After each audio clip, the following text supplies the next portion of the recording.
Hi guys! Samahan niyo ako for unboxing para sa bago nating nabili na 1:64 die-cast model. Yung binili pala natin is the Nissan Skyline GTR R34 from Street Weapon. Previously, binili natin is the same model but from Kaido House, which is ito yun. Yung puti na model ng Kaido House. Sige, i-unbox na natin ito.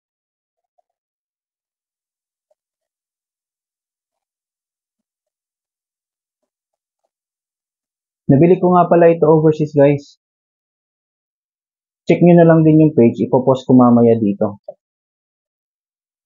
May iba't ibang variations din ito.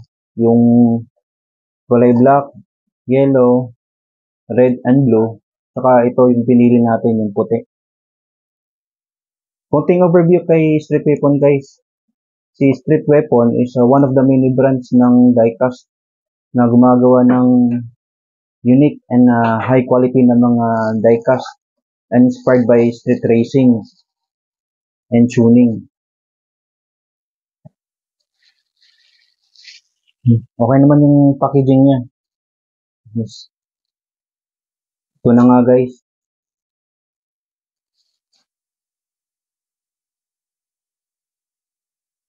Ganda.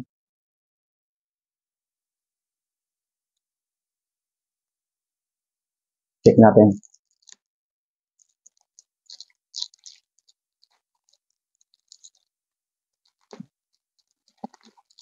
So,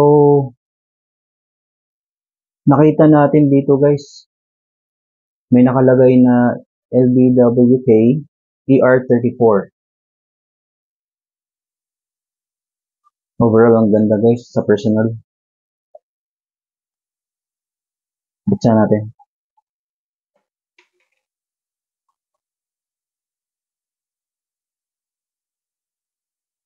May ibang variation ito guys, which is, ito pala, napansin natin, is puti. Hindi, in-expect ko is yung may kulay yellow.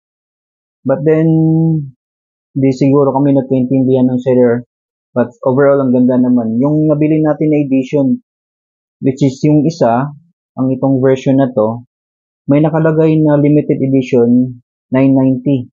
Itong nabili natin, if mag-klaro dyan sa video, limited edition pang 330 out of 500 na piraso or pieces.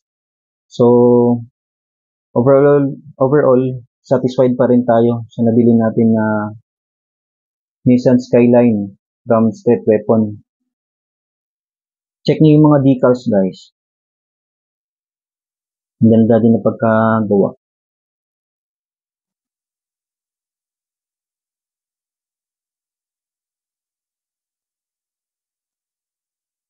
Okay, unscrew natin ito. Check natin kung out of the ano na siya. Sa kanyang base platform.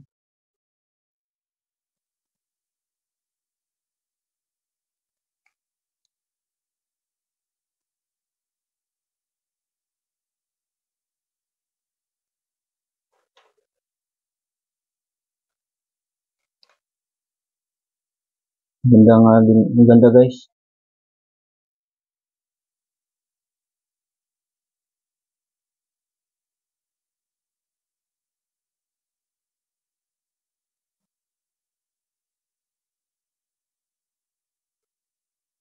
Check natin kung ma-open yung hood niya.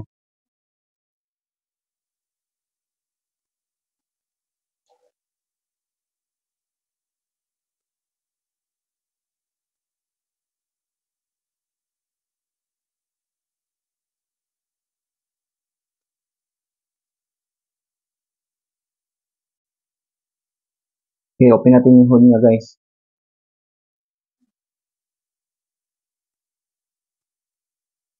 Then, ganda din ang detail ng pagagawa ni Street Weapon.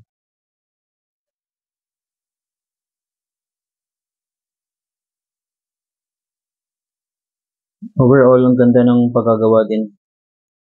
So, may nakita lang ako or napansin kay Street Weapon unlike sa mga ibang diecast.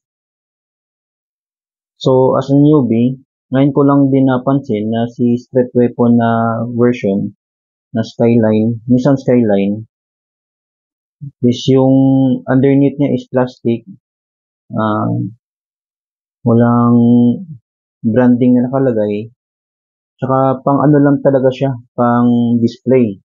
Which is, ngayon ko lang din napansin, yung rims niya is hindi naiikot. So, yun ang napansin ko kay Street Weapon. Unlike sa mga ibang other brands, normally, ito, naiikot talaga to. Gawa na lang tayo ng separate video nito para i-compare yung iba, lalo na yung may isang model ng brand nito na din na napapalit-palitan yung wheels nito. But overall, satisfied tayo sa pagkagawa or yung nabili natin na diecast. One of the collection naman natin ito. Bagong member sa collection natin, the Nissan Skyline GTR R34. Ito nga pala yung legit seller, guys. Check nyo na lang din yung page niya para sa ibang mga diecast models kung gusto nyo mag-purchase. Don't forget to like and share na lang, guys, and check my YouTube channel. Help me to grow my channel, guys. Yung mga content lang naman din natin is same as this, na i-overview natin yung mga nabili natin na diecast.